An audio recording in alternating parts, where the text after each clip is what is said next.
Baiklah, kita masuk yang ke seterusnya. Jawab yang berikut. Okey, sebelum yang ini adalah jawapan tak ada kira-kira sangat. Dia kata bentuk histogram. Maka kalau kita refer buku teks, saya pun tak ingat buku surat apa ada dalam buku teks lah. Jadi kita semak semula. Okey, dalam buku teks ada menyatakan berapa the histogram. Okey, histogram. Okey, histogram simetri, histogram point pencong.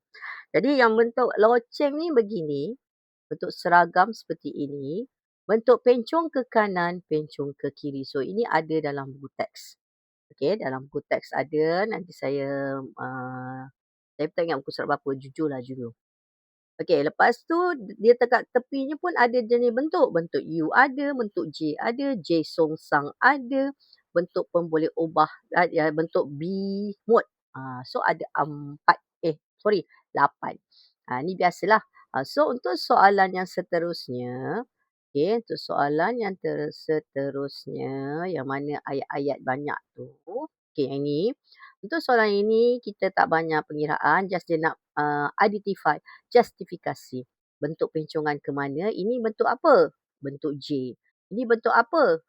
Pencongan ke kiri. Betul tak? Kalau ikutkan jawapan, Yanti bentuk J, Ani bentuk pencong ke kiri.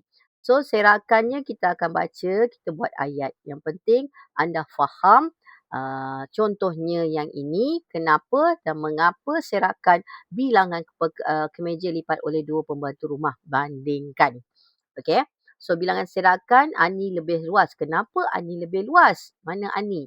Okey, Ani yang warna purple. Sebabnya, dia setara. Dia buat setiap bilangan kemeja tu dengan masa dan bilangan. Betul lah, masa dan bilangan dia buat. Tapi untuk si Yanti ni dia memang last minute. Terus tinggi macam tu. Tu dia tak sama, tak setara. Okay. So tengok lebih luar beza kemeja yang dilipat oleh berapa besar. Yang Ani tadilah 9 berapa 7. Yang ini dia sikit. Paling banyak dia rajin tiba-tiba 5. Itulah yang kita nak lihat. Okey, siapakah lebih cekap yang melakukan berikan sebab? Okey, serakan Ani lebih luas kerana perbeza kemeja lipat lebih besar. Iaitu 9 helai. Maksudnya, helaian kenapa dia kata 9 helai besar? So, kita tengok.